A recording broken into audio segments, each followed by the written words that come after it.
생기를 향하여 대언하라. 생기에게 대언하여 이르기를 주 여호와께서 이같이 말씀하시기를 생기야 사방에서부터 와서 이 죽임을 당한 자에게 불어서 살아나게 하라 하셨다 하라. 자, 외형이 만들어졌어요. 근데 정말 중요한 것은 하나님의 생기가 들어가야 돼요. 그래서 이 생기가 들어가도록 대언하라 라고 에스겔에게 요청하십니다.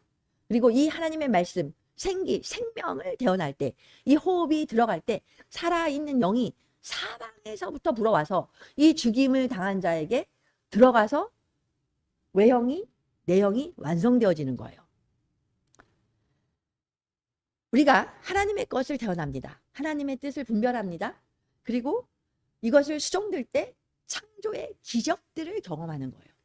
구장을 통하여 지금은 소리에 해라. 하나님은요. 소리를 발하라.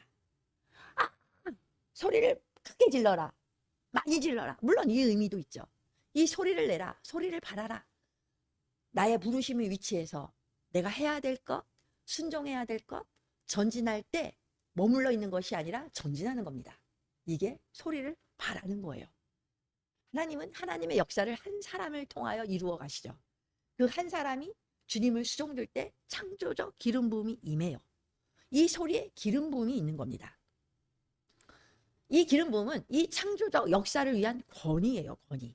이렇게 할 때 이에 내가 그 명령대로 대언하였더니 생기가 그들에게 들어가매 그들이 곧 살아나서 일어나 서는데 극히 큰 군대더라. 이 군대는 샬롬의 군대입니다. 왜냐하면 하나님의 영이 거하기 때문이에요. 우리의 주님은 샬롬의 왕자이셔요. 우리에게 샬롬의 언약을 맺으시죠. 그렇기 때문에 이 군대는 샬롬의 군대입니다.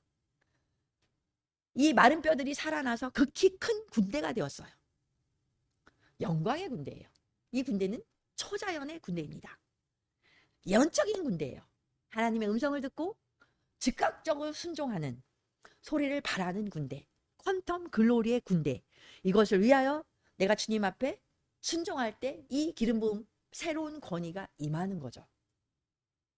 그런데 사방에서 와서 이 사방은 온 세상을 말합니다. 이 하나님의 영이 위로부터 임하여 라고 표현하지 않고요.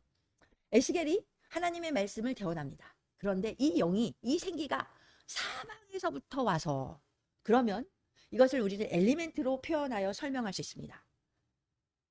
하나님께서 만드신 모든 곳에 하나님의 영이 계신다.